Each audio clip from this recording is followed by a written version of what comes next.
اور اس کا مقصد حیات، اس کا منتہائے نظر ہی یہ ہے جی کہ کریم آقا صلی اللہ علیہ وسلم کے قدموں تک رسائی مل جائے۔ سبحان اللہ سبحان اللہ۔ حضرت علامہ اقبال علیہ الرحمہ نے بڑی خوبصورت بات کہی، اللہ با مصطفیٰ برساخ شرا واہ واہ واہ، کہ دیں ہماؤست سبحان اللہ، گر بہو نہ رسیدی تمام بولہ بیست۔ واہ واہ واہ، اور سبحان اقبال نے تو فیصلہ کر دیا، عشق کے مفتی نے فتویٰ دے دیا جی کہ اگر حضور صلی اللہ علیہ وسلم تک رسائی حاصل نہ کر سکا تو پھر جو کچھ مرضی کرتے رہو، لیکن اگر حضور کی ذات تک رسائی حاصل نہ کر سکا تو اللہ پھر تجھ میں اور ابو لہب میں کوئی فرق نہیں کوئی ہے، فرق نہیں، یعنی محمد آپ کی نے غلامی دین حق کی شرط ہے۔ شرط اول ہے، واہ واہ واہ واہ، اسی میں ہو اگر خامی تو سب کچھ نامکمل ہے۔ کیا یہ جو آپ نے کہا نا کہ دربار رسالت میں پہنچ جاتے ہیں، تو ہم تو حضور صلی اللہ علیہ وسلم کے صحابہ کو بھی مانتے ہیں تو حضور کی وجہ سے مانتے ہیں، اہل بیت کو بھی مانتے ہیں تو حضور کی وجہ سے مانتے ہیں۔ ہمارے نزدیک محبت کا معیار ہی میرے مصطفیٰ کی ذات ہے۔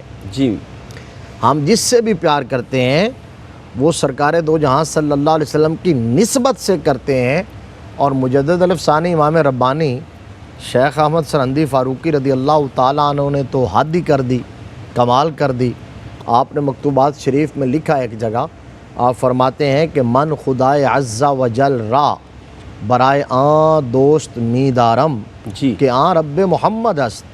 آپ فرماتے ہیں کہ لوگوں، میں تو رب کو بھی اس لیے مانتا ہوں کہ وہ میرے محمد کا رب ہے۔ اللہ اکبر، سبحان یہ اللہ، ایک عارف کامل کے جملے ہیں۔ واہ واہ واہ واہ، تو بات اصل یہ ہے کہ اللہ تبارک و تعالیٰ کی توحید کی شناسائی اور معرفت ادھر سے ادھر جاتی ہے۔ واہ واہ، میرے آقا کریم صلی اللہ علیہ جس طرح وسلم نے مقصد وہ قرآن میں شناس کہا نا کروایا۔ فلا وربک لا لا یؤمنون، محبوب تعارف رب نے اپنا یوں کروایا، کیا فلا بات ورب کا سبحان اللہ، محبوب مجھے تیرے رب کی قسم ہے، اللہ اکبر، تیرے رب۔ تو یہی بات مجدد صاحب نے کہی ہے۔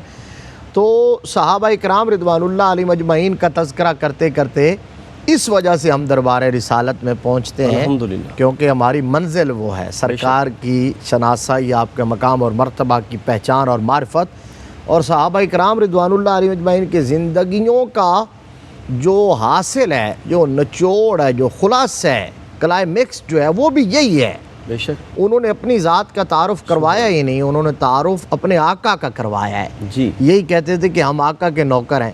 ایک بات مجھے یاد آ گئی، میں نے کئی بار سنائی، حضرت سفینہ رضی اللہ تعالیٰ عنہ کا وہ واقعہ جی، جب وہ جنگل میں جا رہے تھے، جنگل میں، وہ اختصار اشارہ کر دیتا ہوں، جی جی، تو وہ شیر آ گیا تھا اور حملہ کرنے لگا، تو اس وقت تعارف کیا کروایا تھا؟ اپنی خدمات نہیں گنوائی تھی، واہ واہ واہ واہ، اپنا نسب نہیں ان کے سامنے، شیر کے سامنے رکھا، اپنے کارنامے نہیں، صرف اتنی بات کہی، یا ابل حارث آنا مولا رسول اللہ، اللہ اکبر، شیر انا مولا، آنا مولا رسول اللہ، سبحان اللہ سبحان یہی بات کہ میں تو رسول اللہ کا نوکر ہوں، نوکر ہوں، واہ میں واہ، رسول اللہ کا غلام ہوں۔ یہی تعارف ہے ہمارا، دنیا میں بھی اور آخرت میں بھی غلام احمد مختار یوں ہی پہچانے جائیں گے کہ حشر میں بھی ہوگا ان کا نعرہ یا رسول اللہ۔ صلی اللہ، جس ہستی کا، جس صحابی رسول کا تذکرہ ہم کرنے جا رہے ہیں، جو آج آپ موضوع منتخب کر کے لائے ہیں، جی مفتی، قبیلہ بنو ثقیف کے سردار ہیں حضرت سیدنا ابو مسعود جی عروہ بن مسعود ثقفی رضی اللہ تعالی عنہ۔ ٹھیک، یہ ان کا بھی آپ دیکھ لیں کہ وہ ایک ہی جست نے قصہ تمام کر دیا، ورنہ بحر بے کراں سمجھا تھا میں اسے، اللہ اکبر، کہ ایک جست نے منزل پر پہنچا دیا۔ جی، حضرت عروہ بن مسعود کا جو دور اسلام ہے، حضور صلی اللہ علیہ وسلم کی غلامی کا دور ہے، وہ انتہائی مختصر ہے، شارٹ دور ہے، وہ شارٹ زمانہ ہے۔ جی 8 ہجری میں جب آقا کریم صلی اللہ علیہ وسلم طائف سے واپس تشریف لا رہے تھے تو اس راستے میں ملاقات ہوئی اور وہاں آپ نے اسلام قبول کیا، حضور کی غلامی اختیار کی۔ تو 11 ہجری میں رحمت عالم صلی اللہ علیہ وسلم کا وصال ہوا۔ جی، تو یہ 2.5-3 برس کا یہ عرصہ بنتا ہے، لیکن اس مختصر عرصے میں حضرت عروہ بن مسعود رضی اللہ تعالی عنہ وہ جو متاثر ہو کے آئے تھے حدیبیہ سے، واہ واہ، وہ جو مناظر دیکھ کے آئے تھے، وہ جو ماحول، وہ کیفیات اور عشق کے وہ جو رنگ دیکھ کے آئے تھے، انہوں نے اتنا اثر چھوڑا تھا کہ اس طرح حضور کی غلامی اختیار کیا اور اتنا ٹوٹ کے پیار کیا ہے کہ کم عرصہ ہونے کے باوجود حضرت عروہ بن مسعود کا شمار اجلہ صحابہ میں ہوتا واہ ہے۔ واہ، مفتی صاحب میں چاہوں گا وہ جو رنگ دیکھا تھا نا ناظرین کے لیے وہ بیان کریں ذرا۔ جی میں تو اکبر۔ آپ کا تعارف ہی اسی حوالے سے، حالانکہ واہ واہ۔ یہ تو کم عرصے میں آئے، تو وہ جو سن 6 ہجری میں رحمت عالم صلی اللہ علیہ وآلہ وسلم حدیبیہ کے مقام پر آپ تشریف فرما ہوئے، عمرہ کی ادائیگی کے لیے 1400 صحابہ کے ساتھ میرے آقا کریم صلی اللہ علیہ وسلم عازم مکہ تھے، جی مفتی صاحب۔ عازم بیت اللہ تھے عمرہ کی ادائیگی کے لیے، اور قربانی کے اونٹ ساتھ تھے، تلواریں نیام میں تھیں۔ یہ اس بات کی دلیل تھی کہ وہ عمرہ کرنے کے لیے جا رہے ہیں۔ ٹھیک۔ حدیبیہ کے مقام پر جب پہنچے تو سرکار دو جہاں صلی اللہ علیہ وسلم کو خبر ملی کہ ادھر سے مشرکین تیاری کر رہے ہیں۔ ان کو غلط فہمی ہوئی ہے کہ شاید ہم ان پر حملہ کر رہے ہیں۔ اس سے پہلے بدر، احد، حنین یہ معرکے ہو چکے، ٹھیک۔ تو چونکہ یہ معرکے ہو چکے تھے تو ظاہر بات ہے ان کی اس غلط فہمی کی کوئی بیس تھی اور وجہ تھی۔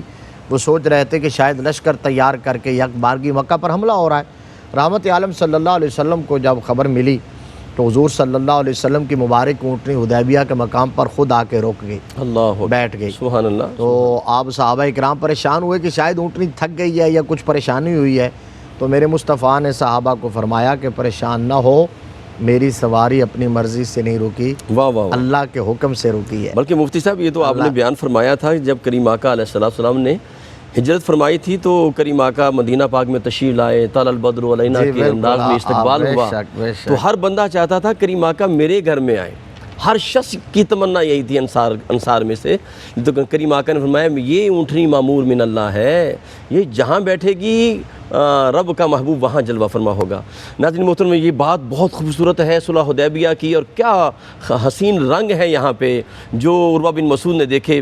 ایک بریک کے بعد آپ توجہ کے ساتھ بیٹھیے گا اور اپنے قلب و روح کو ذکر مصطفیٰ سے معطر رکھیں۔ ملاقات کرتے ہیں ایک وقفے کے بعد۔ السلام علیکم ورحمۃ اللہ وبرکاتہ۔ ناظرین محترم، حیات صحابہ رضی اللہ تعالیٰ عنہم کے بابرکت پروگرام میں آپ شامل ہیں، اور ہم عظیم صحابی رسول کا ذکر کر رہے ہیں جو مسیح علیہ السلام کے شبیہ تھے۔ اللہ اکبر۔ قربان جاؤں کیا عظمتیں پائیں انہوں نے دربار مصطفیٰ سے، اور یہ ساری عظمتیں انہوں نے ادب مصطفیٰ سے پائیں، سیدنا عروہ بن مسعود رضی اللہ تعالیٰ عنہ۔ اب دیکھیں جس نے بھی ادب کیا وہ کامیاب ہو گیا۔ کریم آقا علیہ السلام نے ایک مرتبہ پچھنے لگوائے، خون مبارک نکلا، تو کریم آقا نے عبداللہ بن زبیر رضی اللہ تعالیٰ عنہ سے فرمایا کہ اسے کہیں محفوظ کراؤ، کہیں جا کے گرا دو۔ وہ سرکار دو عالم کا خون مبارک انہوں نے لیا اور کہیں اوجل اور ایک دیوار کے سائے میں چلے گئے، اور جناب سوچا کہ اسے میں گرا دیا تو کریم آقا کے خون کی بے ادبی ہوگی، تو انہوں نے اس خون کو نگل لیا، پی لیا۔ حضور کی بارگاہ میں آئے، کریم آقا نے پوچھا کہ آپ اسے محفوظ کر دیا، گرا دیا؟ عرض کی یا رسول اللہ اسے میں نے مخفی رکھ دیا ہے لوگوں سے، اس جگہ پہ رکھا ہے جہاں کسی کو پتہ نہیں چلے گا۔ تو کریم آقا نے خود ہی بیان کر دیا، فرمایا عبداللہ بن زبیر لگتا ہے کہ تو نے اس کو پی لیا ہے۔ عرض کی نام یا رسول اللہ میں نے پی لیا ہے۔ تو کریم آقا علیہ السلام نے ان کے سر مبارک پہ ہاتھ بھی رکھا اور دعا بھی دی، فرمایا رب کائنات تمہیں جہنم سے محفوظ رکھے گا۔ مفتی صاحب اب دربار مصطفیٰ میں صلح حدیبیہ، سبحان اللہ۔ عروہ بن مسعود، آپ نے جو بات کی کہ یہاں صرف ایک واقعہ نہیں، جی مفتی یعنی یہاں آپ کی مبارک اونٹنی خود بخود رک گئی جی سر، سواری، اور پھر وہ جو واقعہ کہ آپ نے فرمایا اس کی مہار راستہ چھوڑ دو، اللہ اس کو پتہ ہے کہ میں نے کس کو میزبانی کا شرف دینا ہے۔ صحیح۔ اس سے پہلے کی ایک بات میں ہمارے ناظرین کے ذوق کے لیے ذکر کر دیتا ہوں، اور آپ بھی یقیناً اس سے بڑے محظوظ ہوں گے۔ الحمدللہ۔ ملا علی قاری رحمۃ اللہ علیہ نے المورد الربیع فی المولد النبوی صلی اللہ علیہ وسلم، عربی زبان کے اندر میلاد شریف کے حوالے سے، حضور کی ولادت کے واقعات کے حوالے سے آپ کی ایک کتاب ہے مختصر سی، جی اس کے اندر یہ لکھا ہے حضرت حلیمہ سعدیہ کا بیان۔ ملا علی قاری جلیل القدر محدث ہیں، اللہ اکبر۔ انہوں نے لکھا ہے کہ وہ فرماتی ہیں جب میں سرکار کو لے کے آئی نا تو میری اونٹنی توانا ہو گئی اور طاقتور ہو گئی اور صحت مند ہو گئی اور دوڑنے لگی، اور بنو سعد کی عورتیں جو مجھ سے پہلے نکلی تھیں تو ان کو کراس کرنے لگی، تو کہتی ہیں کہ ان عورتوں نے مجھے مخاطب کر کے کہا حضرت حلیمہ کو کہ حلیمہ یہ سواری کہاں سے لے آئی ہے، تیرے پاس تو بڑی لاغر لاچار نحیف نزار سواری تھی، چلنے کے قابل نہیں تھی۔ جی تو حضرت حلیمہ فرماتی ہے میں نے انہیں یہ کہا تھا کہ میری سہیلیوں اور میرے قبیلے اور گاؤں سے تعلق رکھنے والی عورتوں، یہ سواری نہیں بدلی ہے، ہاں ہاں اس سواری کا سوار بدلا ہے۔ لیکن یہاں جو بات میں سنانا چاہتا ہوں جی وہ یہ ہے کہ حضرت علیمہ فرماتے ہیں یہ میں نے جواب دیا، ایک آواز اور آئی، میں نے کان لگایا، غور کیا کہ آواز کدھر سے آ رہی ہے۔ جی جب غور کیا تو میں نے دیکھا میری اونٹنی بول رہی تھی، اللہ، اور وہ اونٹنی نے پتہ کیا کہا؟ کتنی ایمان افروز بات ہے، اور یہ الفاظ ہیں ملا علی قاری کے، یہ عبارت ہے، کہتی ہیں سمیت اتانی تنطق وتقول ان لی شانن ثم شانن بعثنی اللہ بعد موتی ورد لی سمنی بعد حزلی ویحکن یا نساء بنی سعد انکن لفی غفلت حل تدرین من علی ظہری خیر النبیین سید المرسلین امام الاولین والآخرین۔ سبحان اللہ مفتی صاحب، سبحان اللہ۔ حضرت علیمہ کہتی ہیں اونٹنی کہہ رہی تھی کہ بنی سعد کی عورتوں، ہلاکت تمہارے لیے ہو، تم غفلت میں ماری گئی ہو، جی تم جس کو یتیم سمجھ کے آئی ہو وہ یتیم نہیں ہے۔ اللہ اکبر۔ کہتی ہیں میری ایک حالت وہ تھی جو جاتے وقت تھی، ایک ہے جو آتے وقت ہے۔ جی اللہ نے اس مہمان معظم کی برکت سے مجھے نئی زندگی اور نئی جوانی دی، اور تم جانتی ہو میری پشت پر کون ہے؟ جی عورتوں کو مخاطب کر کے اونٹنی کہہ رہی ہے تم جانتی ہو میری پشت پر کون ہے؟ تو وہ نہیں بولی۔ اونٹنی کہتی ہے میں بتاتی ہوں، خیر النبیین، اللہ اکبر، سید سبحان المرسلین، اللہ، سبحان اللہ، امام الاولین والآخرین۔ واہ واہ واہ، اس کا مطلب یہ ہے کہ اگر اونٹ ہو، جانور ہو، جی اور نبی مکرم صلی اللہ علیہ وسلم کے جسم سے، آپ کے قدموں سے نسبت اسے ہو جائے واہ واہ مفتی صاحب، تو اسے اتنا شعور مل جاتا ہے، اتنا ادراک، اتنی معرفت، اتنا علم مل جاتا ہے کہ اسے پتہ ہے میں نے کہاں بیٹھنا ہے، کہاں ٹھہرنا ہے، اللہ اکبر، اور میری سبحان پشت اللہ، پر کون سبحان سوار۔ سبحان لوگ کہاں بات کرتے ہیں۔ اس سے آگے کی بات یہ ہے اللہ، جی مفتی کہ ابھی ایام حج چل رہے ہیں، حضرت ابراہیم علیہ السلام جب تعمیر کعبہ کر رہے تھے، ہمارے ناظرین نے بہت اس میں سے کچھ بات سنی ہوگی، جب کعبہ کی دیوار اونچی ہو گئی، سر کے برابر ہو گئی، اب اوپر ہاتھ نہیں پہنچتا پتھر رکھنے کے لیے، تو اللہ کے بارگاہ سے اشارہ ہوا کہ پتھر اٹھا لو۔ آپ نے حضرت اسماعیل علیہ السلام کو کہا، جی حضرت اسماعیل علیہ السلام جبل ابی قبیس پہ پہنچے، پتھر ڈھونڈ رہے تھے، تو مقام ابراہیم نے خود آواز دے کے بلایا کہ اللہ اسماعیل میری طرف آؤ، میں وہ پتھر ہوں سبحان جسے اللہ، لینے کے لیے رب نے بھیجا ہے۔ واہ واہ واہ واہ، وہ لے کے آئے، نیچے رکھا حضرت ابراہیم علیہ السلام، تو اب ہاتھ کہا نہیں ہے، وہ پتھر خود بخود اوپر ہو گیا ہے۔ اللہ اکبر، پھر ظاہر ہے آپ نے دیوار چنتے چنتے رائٹ ہونا تھا، دل میں خیال آیا پتھر رائٹ ہو گیا ہے، پھر جب دل میں خیال آیا لیفٹ ہو گیا ہے، اللہ خلیل اللہ اکبر، کے دل میں خیال آیا کہ اب میں نے اترنا ہے، وہ نیچے آ گیا ہے۔ تو خلیل کے دل میں خیال آئے تو پتھر کو پتہ چل جاتا ہے، واہ واہ مفتی صاحب کیا بات ہے، سبحان اللہ، سبحان اللہ، تو اگر امتی کے دل میں خیال آئے تو نبی کو پتہ نہیں چل واہ سکتا۔ واہ واہ مفتی صاحب کمال کر دیا، تو سبحان یہ اللہ، سوچنے کی بات ہے، جن کو اللہ یہ راہ ہدایت عطا فرماتا ہے، ادب کا نور عطا فرماتا ہے، ان کو یہ باتیں سمجھ آتی ہیں۔ واہ واہ، اونٹنی رک گئی آقا کریم صلی اللہ علیہ وسلم کی حدیبیہ کے مقام پر، سرکار دو جہاں صلی اللہ علیہ وسلم نے سفارت کاری کی، آقا کریم نے اپنا سفیر بھیجا، پیغام دے کے یہ بھیجا تھا کہ ہم لڑنے کے لیے نہیں آئے، ہم فقط عمرہ کی ادائیگی کے لیے آئے ہیں۔ اور سید عثمان غنی گئے، یہ حضرت عثمان غنی تو بہت بعد میں گئے، اچھا، بہت سارے سفیر ادھر سے بھی گئے ادھر سے بھی آئے، تو پہلا جو سفیر بھیجا اس کے ہاتھ یہ پیغام بھیجا تھا اور یہ کہا کہ ہم عمرہ کی ادائیگی کے لیے آئے ہیں اور اپنی غلط فہمی دل سے نکال دو، اور کہا کہ ہمارا مشورہ یہ ہے قریش کے لیے کہ کچھ عرصہ کے لیے وہ ہمارے ساتھ امن کا معاہدہ کر لیں، ہمارا اور اپنا معاملہ عرب کے قبائل پہ چھوڑ دیں، اگر وہ ہماری دعوت کو قبول کر لیتے ہیں، ہم غالب آ جاتے ہیں تو قریش کی مرضی ہوگی، چاہے تو ہمیں فالو کریں چاہے تو نہ کریں، ٹھیک، اور اگر اس کے باوجود بعد نہیں آئیں گے تو ہم بزدلی نہیں دکھائیں گے، جی اگر وہ لڑنے کے لیے تیار ہوں گے تو میرے آقا کریم نے قسم اٹھا کے فرمایا کہ میں پھر آخری سانس تک حق کے لیے لڑوں گا۔ یہ بات اس لیے کہی تھی تاکہ ان کو پیغام پہنچ جائے۔ جی، سفیر پیغام لے کے وہاں پہنچا اور کہا کہ میں محمد صلی اللہ علیہ وسلم کا پیغام لایا ہوں، ان لوگوں کو جمع کر کے کہا اگر چاہو تو میں بتاؤں، تو ان میں جو جوشیلے لوگ تھے، نو عمر لوگ تھے، انہوں نے کہا ہمیں سننے کی ضرورت نہیں ہے، جو زیرک تھے، سمجھدار تھے، میچور لوگ تھے، انہوں نے کہا نہیں نہیں بتاؤ کیا پیغام بھیجا ہے۔ انہوں نے پیغام پڑھ کے جب سنایا جی، تو انہی میں ایک وجیح شخص، ایک دانشور، دانشمند، چہرے سے پتہ چلتا تھا کہ یہ کوئی سردار ہے، واہ اور واہ، چہرے سے پتہ چلتا تھا کہ بڑا بردبار ہے، صحیح، چہرے سے پتہ چلتا تھا کہ یہ بڑا صاحب الرائے بھی ہے، صاحب الرائے بھی ہے۔ جی، وہ کھڑا ہو گیا اور اس نے یہ کہا کہ اے اہل قریش، مجھے یہ بتاؤ کہ تم میں سے بہت سارے لوگ ہیں جو میرے والد کی عمر کے ہیں، ایسا ہے کہ نہیں؟ انہوں نے کہا ہاں جی۔ بہت سارے وہ ہیں جو میرے بچوں کی عمر کے ہیں، کہا ہاں جی ایسا ہے۔ کہا میرے اوپر کوئی تمہارا ایلیگیشن ہے، کوئی شک کوئی شبہ کوئی تردد، مجھے دانشور مانتے ہو؟ انہوں نے کہا جی بالکل مانتے ہیں۔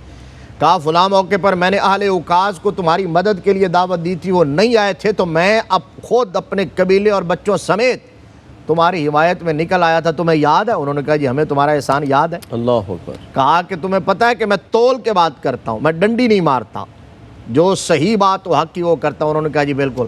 کہا مجھے محمد صلی اللہ علیہ وسلم کے سفیر کی باتوں میں بڑی دانش مندی نظر آئی ہے، جی تو اگر تم اجازت دو تو میں ان کے ساتھ بات چیت کروں اور معاملہ آگے بڑھاؤں؟ انہوں نے کہا ہاں جی ہماری طرف سے آپ کو کھلی اجازت ہے۔ تو وہ مینڈیٹ لے کر سرکار کی بارگاہ میں جو آئے نا، وہ حضرت عروہ بن مسعود ثقفی رضی اللہ اب آئے دربار رسالت میں، جی حدیبیہ کے مقام پر آئے۔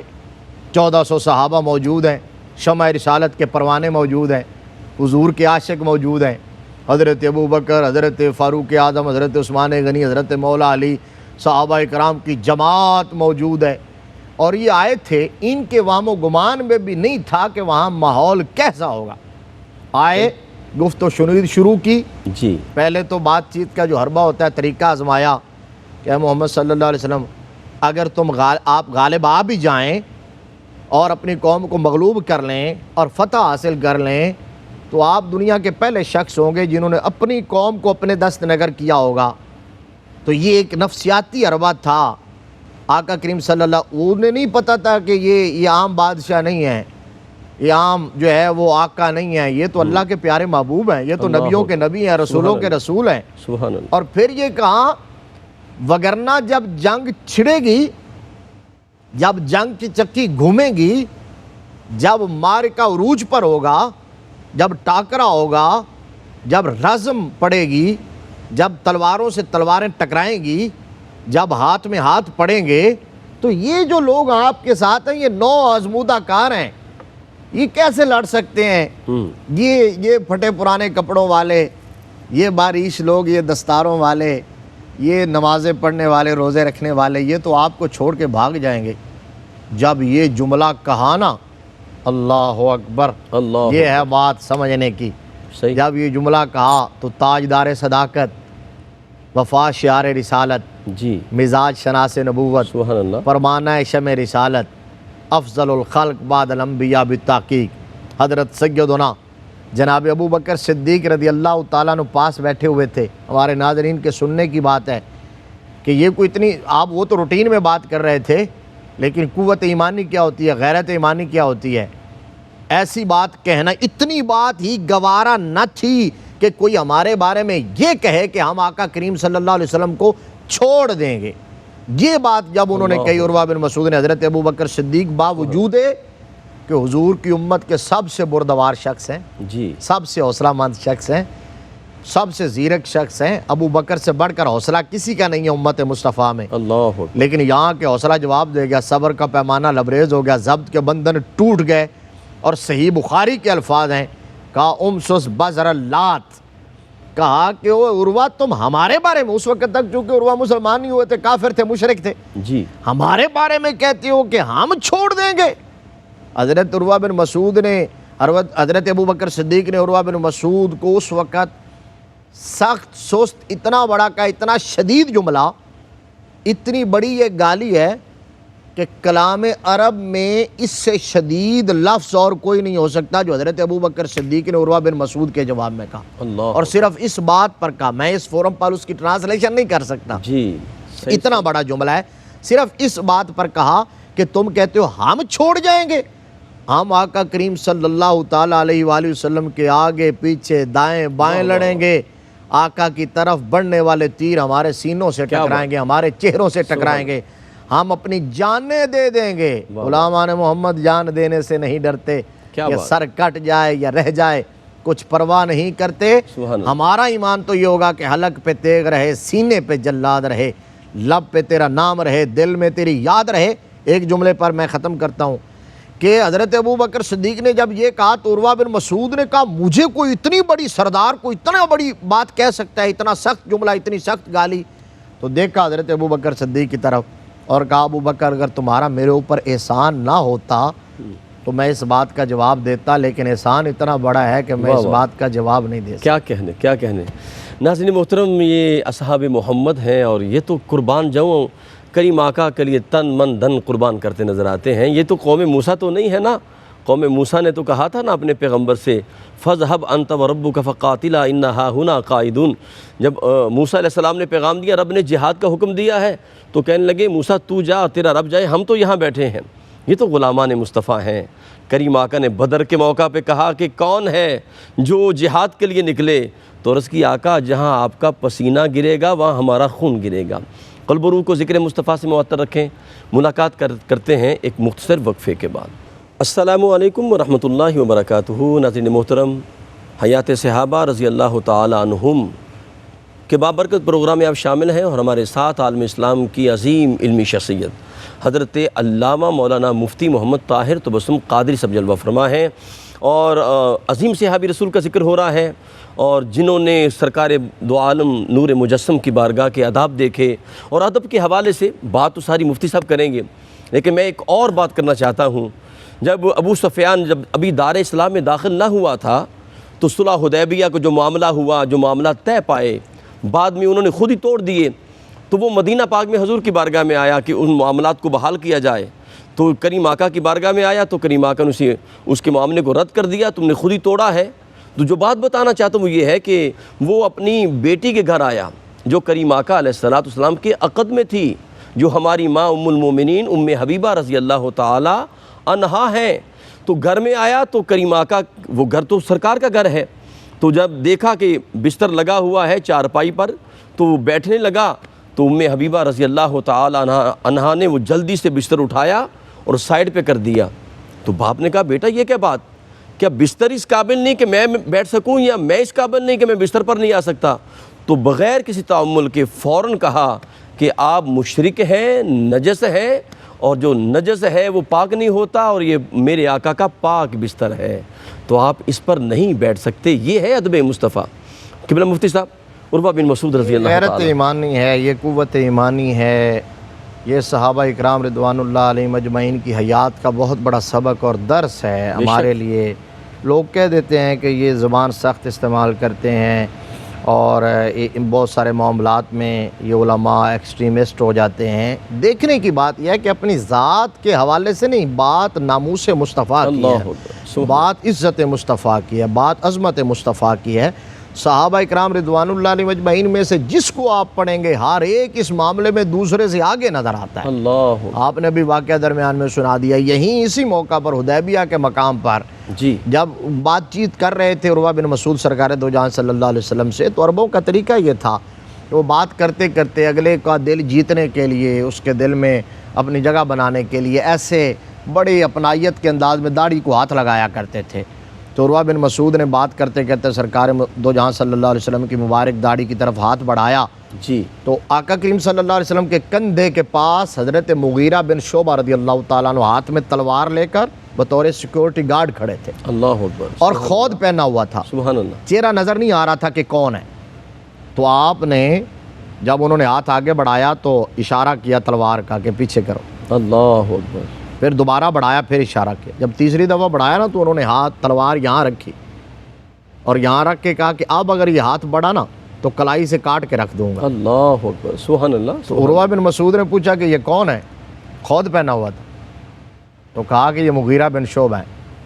تو اس نے کہا کہ یار بڑا عجیب آدمی ہے، تجھے میرا وہ احسان نہیں یاد رہا کہ میں نے فلاں موقع پر تیری مدد کی تھی؟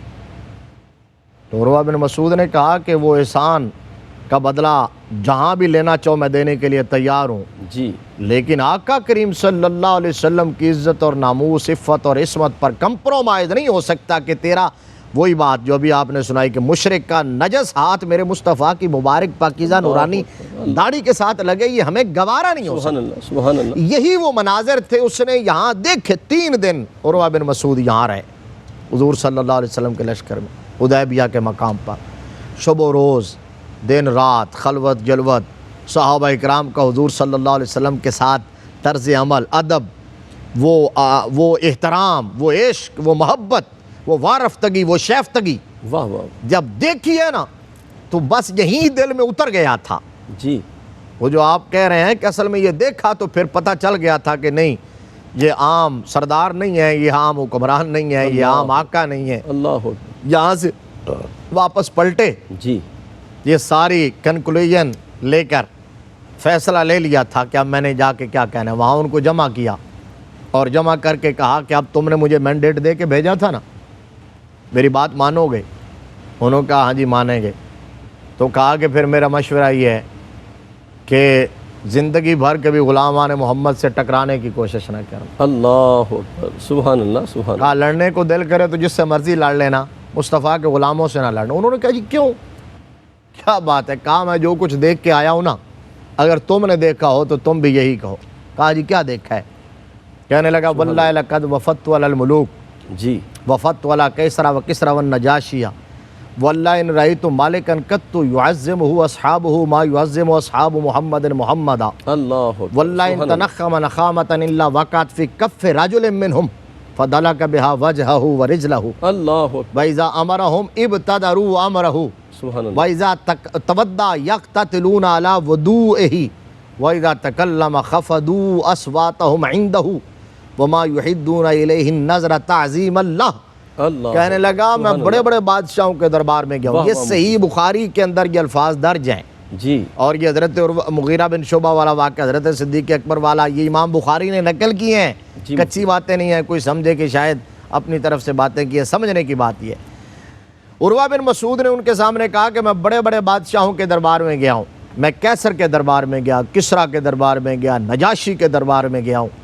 کہنے لگا اللہ کی قسم ہے میں نے آج تک کسی بادشاہ کے درباریوں کو, کسی شخص کے زر خرید غلام کو بھی اللہ اکبر, اپنے آقا کا اتنا ادب کرتے ہوئے نہیں دیکھا جتنا غلامان رسول عربی کو محمد عربی کا ادب کرتے واہ ہوئے واہ دیکھا. واہ واہ واہ مفتی صاحب, سبحان اللہ. انہوں نے کہا دیکھا کیا ہے؟ کہا یہ پوچھو کہ کیا نہیں دیکھا ہے. جی کہا میں نے تو یہ دیکھا ہے کہ جب 1400 کے مجمع میں مصطفیٰ لب کھولتے ہیں تو سکتہ طاری ہو جاتا ہے, لگتا ہی نہیں کہ یہاں کوئی جاندار موجود ہے. جی اللہ جب وہ کسی کام کا حکم دیتے ہیں علی اطلاق, نامینیشن کے بغیر, کسی کو اسپیسیفک مخاطب کیے بغیر, تو 1400 میں سے ہر ایک جمپ لگا کے کھڑا ہوتا ہے جیسے مجھے ہی حکم دیا ہے. جی اللہ کہا جب سبحان اللہ. وہ کہا کہ اپنے آقا کی مجلس میں بیٹھتے ہیں تو نظریں پھاڑ پھاڑ کے دیدار نہیں کرتے, ترچھی نگاہوں سے رخ یار دیکھتے ہیں. واہ واہ واہ, سبحان اللہ سبحان اللہ. کہا جب وہ وضو کرتے ہیں تو وضو کا بچا ہوا پانی زمین پہ نہیں گرنے دیتے. واہ واہ واہ, سبحان اللہ. ارے وضو کا پانی تو رہا وضو کا پانی. جی عروہ بن مسعود کہنے لگا اگر مصطفیٰ صلی اللہ علیہ وسلم لعاب دہن مبارک پھینکتے ہیں اللہ اکبر, تو وہ بھی ان کے غلام چاہنے والے صحابہ اپنے ہاتھوں پر لے کر اپنے چہروں کی زینت بنا لیتے واہ ہیں. واہ واہ, فَدَلَكَ بِهَا واہ واہ.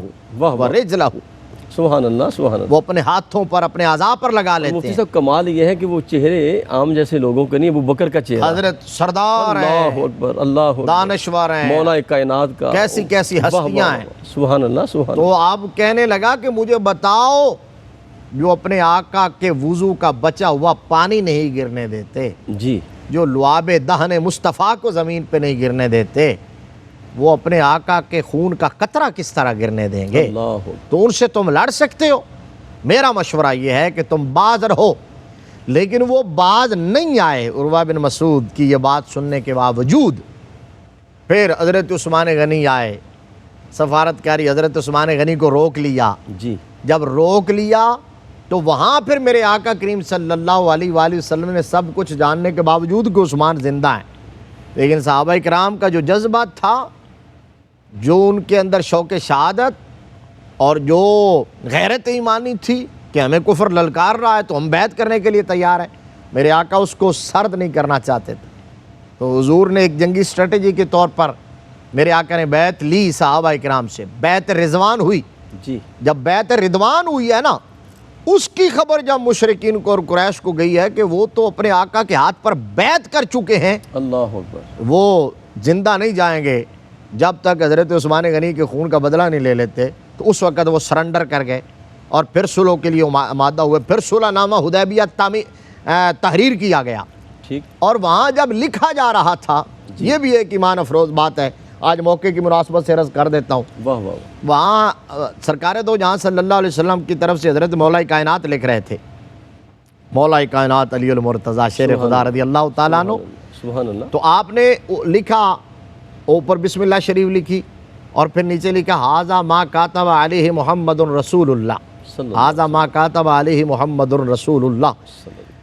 تو یہ مشرکین کی طرف سے تھے نمائندگان, انہوں نے اعتراض کیا, انہوں نے کہا جی کہ رسول اللہ اگر ہم آپ کو مانتے تو پھر لڑائی کس بات کی تھی, یہ مٹا دیجئے. ٹھیک ٹھیک. یہاں لکھی ھذا ما کاتب علیہ محمد ابن عبد اللہ. اللہ. ہماری بات محمد ابن عبداللہ سے, محمد الرسول اللہ سے نہیں ہے. تو میرے آقا کریم صلی اللہ علیہ وسلم تو چونکہ نگاہ نبوت سے دیکھ رہے تھے کہ آج یہ معاہدہ کر کے اٹھیں گے, ابھی جبریل آئیں گے, انا فتحنا لک فتحا مبینا, واہ واہ. اور 2 سال کے بعد یہ قطار اندر قطار صف در صف میرے آگے کھڑے ہوں گے. سرکار کو سب علم تھا, اس لیے فرمایا علی کوئی بات نہیں, ام ہو یا علی, یا علی و ام ہو, مٹا دیجئے. سرکار کا حکم تھا, اللہ. آرڈر ایک طرف, حکم ایک طرف. عقل کہتی تھی کہ علی مٹا دے کیونکہ حکم ہے مصطفیٰ کا, لیکن عشق کہتا تھا علی نہیں مٹانا, اس لیے کہ تو رسول اللہ کا نام مٹانے کے لیے نہیں آیا, چمکانے کے لیے آیا. واہ واہ واہ. سبحان اللہ. حضرت مولا کائنات نے کہا آقا میرے ہاتھ آپ کا نام لکھ سکتے ہیں, مٹا نہیں سکتے. جی. تو جب میرے آقا نے دیکھا کہ علی کی عشق اور محبت اور ایمان اجازت نہیں دیتا, تو پھر آقا نے قلم پکڑا اور خود مٹا دیا. اللہ. یہ صلح حدیبیہ جو تھا یہ تعارف بن گیا حضرت عروہ بن مسعود ثقفی کا. ایسے مفتی صاحب. آپ پھر حنین کے مقام پر جب سرکار دو جہاں صلی اللہ علیہ وسلم طائف سے واپس آ رہے تھے, راستے میں آئے, ملاقات کی, حضور کے ہاتھ پر بیعت کی, اسلام قبول کر لیا, اور اسلام قبول کر کے پھر اجازت مانگی, آقا مجھے اجازت دے میں اپنے قبیلے کو جا کے دعوت دوں. ٹھیک. میرے مصطفیٰ نے فرمایا کہ میں ان کو جانتا ہوں, ان کی نیچر کو جانتا ہوں, اللہ. ان کی سرشت کو جانتا ہوں, وہ تمہیں نقصان پہنچائیں گے. اور دوسرا یہ ہے کہ میرے آقا نے دوسری روایت میں آقا نے فرمایا وہ تمہیں شہید کر دیں گے. تو حضرت عروہ بن مسعود کہنے لگے یا رسول اللہ نہیں, میرا بڑا ادب کرتے, میں سویا ہوا ہوں تو وہ مجھے جگاتے نہیں ہیں. ٹھیک. لیکن میرے آقا تو دیکھتے تھے, نگاہ نبوت دیکھ رہی تھی. دیکھ لیجئے یہاں بھی حضرت عروہ بن مسعود کہہ رہے تھے کہ آقا نہیں, میرا بڑا ادب کرتے ہیں, وہ تو مجھے نقصان نہیں پہنچائیں گے. میرے نبی نے فرما دیا تھا وہ تمہیں شہید کر دیں گے. اللہ. حضرت عروہ بن مسعود واپس لوٹے جی. اور تبلیغ کے لیے. میرے آقا کا یہ عظیم صحابی جن کے بارے میں آپ نے جو کہا نا وہ روایت جو ہے, سرکار نے فرمایا کہ مجھے انبیاء کرام کی شبیہیں تمثیلی صورتیں خواب میں دکھائی گئیں. صحیح. میں اپنے جد امجد ابراہیم علیہ السلام جیسا ہوں, میرا عروہ بن مسعود عیسیٰ ابن مریم جیسا ہے. اللہ. وہ واپس پہنچے تو قبیلے والے سارے آ گئے. انہوں نے زمانہ جاہلیت کے طریقے پر سلام کیا. آپ نے سختی سے منع فرمایا, فرمایا سلام کرنا تو جنتیوں والا کرو, السلام علیکم ورحمۃ اللہ وبرکاتہ کہو. ٹھیک. اچھا وہ تل ملا اٹھے, پھر چلے گئے. آپ نے پھر ان کو دعوت اسلام جب پیش کی تو میرے آقا کی اس پیشن گوئی کے مطابق وہ آپ کی جان کے دشمن ہو گئے. وہاں سے برا بھلا کہتے ہوئے چلے گئے. اور اگلا دن جب فجر ہوئی, حضرت عروہ بن مسعود اپنے مکان کی بالکونی میں کھڑے ہوئے. وہاں کھڑے ہو کر آپ نے اذان فجر دی. سبحان اللہ. جب اس کفر کے گھٹا ٹوپ اندھیروں میں توحید کی صدا گونجی ہے جی. تو ان کے ایوانوں میں زلزلہ بپا ہو گیا اور وہ آپ کی جان کے دشمن ہو گئے. انہوں نے تیر برسانے شروع کر دیے. ایک بدبخت نے طاق کے تیر مارا اور آپ جانے آفرین کے سپرد کر دیا. آپ نے اذان پڑھتے ہوئے جام شہادت نوش کیا. میرے آقا کریم صلی اللہ علیہ وسلم کی آنکھ میں آپ کے حق میں جو شہادت کی بشارت تھی وہ پوری ہوئی, پایا تکمیل کو پہنچی. آپ کے قبیلے والے ہتھیار اٹھا کے آ گئے. کہا بنو مالک کہ جس شخص نے آپ کو تیر مارا ہے ہم اس وقت تک چین سے نہیں بیٹھیں گے جب تک کہ بنو مالک کے 10 سردار قتل نہیں کر لیں گے. لیکن حضرت عروہ بن مسعود کہنے لگے نہ میں اس بات پر ہی راضی ہوں. اور سب ملے اور میرے آقا کی بشارت صادق ہو گئی ہے, میں نے ان کو معاف کر دیا. اب میری آخری خواہش یہ ہے کہ طائف کے شہید جہاں مدفون ہیں مجھے وہاں دفن کر دیا جائے. ان کی وصیت کے مطابق طائف کے شہیدوں کا جو قبرستان تھا گنج شہیداں، وہاں حضرت عروہ بن مسعود رضی اللہ تعالیٰ عنہ کی تدفین ہوئی ہے۔ کیا کہنے مفتی صاحب، کیا خوبصورت منظرنامہ آپ نے پیش کیا ہے۔ اور پھر دیکھیں آپ نے وقت شہادت بھی جناب آپ نے انہیں معاف کر دیا۔ میں اس قرآن کی اس آیت پہ بات ختم کرتا ہوں۔ قرآن نے فرمایا فمن عفا و اصلح فاجرہ علی اللہ، فرمایا جو معاف کر دیتا ہے اور پھر بھی اصلاح کرتا چلا جاتا ہے، فرمایا سن لو اس کا اجر رب کائنات کے اوپر ذمہ کرم پر ہے، پھر رب اسے اجر عطا فرماتا ہے۔ یہ دیکھیں اس موقع پر بھی آپ نے انہیں معافی کا اعلان فرما دیا۔ یہ تھے سیدنا عروہ بن مسعود رضی اللہ تعالیٰ عنہ۔ دعا ہے رب کائنات ہمیں اس صحابی رسول کا صدقہ ہمیں بھی بارگاہ مصطفیٰ کا ادب عطا فرمائے۔ اپنے میزبان قاری محمد یونس قادری کو اجازت دیجیے۔ السلام علیکم ورحمۃ اللہ وبرکاتہ۔